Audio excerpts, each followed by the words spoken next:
തലേ ദിവസം അരിയൊന്നും വെള്ളത്തിലിട്ടില്ല എന്നുണ്ടെങ്കിൽ ഇതുപോലെ ബ്ലിങ്ങസിയാന്ന് പറഞ്ഞ് നിൽക്കേണ്ടി വരും കേട്ടോ. രാവിലെ എന്തുണ്ടാക്കും എന്നുള്ള കൺഫ്യൂഷനിലാണ് ഞാൻ നിൽക്കുന്നത്. പിന്നെ അവസാനം ഗോതമ്പ് ദോശയിൽ വന്ന് നിന്നു. അത് മിക്സിയുടെ ജാറിലേക്ക് ഗോതമ്പ് പൊടിയും കുറച്ച് വെള്ളവും പിന്നെ ഇച്ചിരി ഉപ്പും ഇട്ട് അത് ഇതുപോലെ അങ്ങ് അടിച്ചെടുത്തു കേട്ടോ. പിന്നെ കുറച്ച് ചമ്മന്തി ഉണ്ടാക്കാനായിട്ട് ഒരു പൂള് തേങ്ങ ഫ്രിഡ്ജിൽ ഇരിപ്പുണ്ടായിരുന്നു. അതെടുത്തങ്ങ് തിരുമാൻ തുടങ്ങി. ഈ മാവാണെങ്കിൽ ഒരുമാതിരി അരക്ക് പോലൊക്കെ ഇരിക്കുന്നവരെ എനിക്ക് തോന്നി. ഇതാ ഒട്ടി എന്താ ഇതിങ്ങനെയെന്ന് എനിക്കറിയില്ല. എനിക്ക് തോന്നുന്നു വെള്ളം കുറഞ്ഞു പോയിട്ടാണെന്ന്. ഞാൻ പാചകം ചെയ്യാൻ കയറിയാൽ പിന്നെ എൻ്റെ ഡ്രസ്സിൻ്റെ അവസ്ഥ ഇതാണ് കേട്ടോ. ഫുള്ള് വെള്ളമാക്കും. ഞാൻ കൈയൊക്കെ കഴുകിയിട്ട് നേരെ എൻ്റെ ഉടുപ്പിലോട്ട് വെച്ചങ്ങത്തേക്കും. ഒരു വൃത്തികെട്ട ശീലമാണ്. അത് ഇതുവരെ എന്നെ കൊണ്ട് മാറ്റാൻ പറ്റിയിട്ടില്ല. തുണി കൈ തുടയ്ക്കാൻ എടുത്തുകൊണ്ട് ഇട്ടാലും ഞാൻ എൻ്റെ ഉടുപ്പിലേ തുടയ്ക്കുള്ളൂ. ഇപ്പോൾ എനിക്ക് അടുക്കളയിൽ ഹെൽപ്പിനായിട്ട് ഒരു ചേച്ചിയും കൂടെ ഉണ്ട് കേട്ടോ. അപ്പോൾ പുള്ളിക്കാരി കുറേ കാര്യങ്ങളൊക്കെ ചെയ്തോളും. ചേച്ചി എനിക്ക് മീനൊക്കെ വെട്ടി തന്നിട്ടുണ്ടായിരുന്നു. പിന്നെ വെളിയിൽ അരി അടുപ്പ് ഇട്ടതുകൊണ്ട് ഞാനാണെങ്കിൽ വെള്ളോട്ടിറങ്ങി കേട്ടോ. അപ്പോൾ ദാണ്ടേ നല്ല മഴയൊക്കെ ആസ്വദിച്ച് കുറേ നേരം അവിടെ നിന്നു. പിന്നെ കയറി പോയിരുന്നു കേട്ടോ.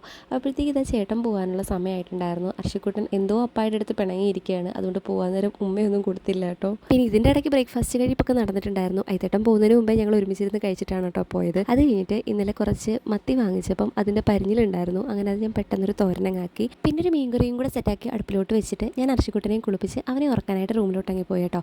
ഇപ്പം എൻ്റെ അർഷിക്കുട്ടൻ്റെ സ്ഥിരം പ്ലേസ് ഇവിടെയാണ്. എപ്പോഴും ചാടിക്കയറി അവിടെ ഇരിക്കാറുണ്ട് കേട്ടോ. അപ്പോൾ ഇന്നത്തെ വീഡിയോ ഇത്രയുള്ളേ. ടാറ്റാ.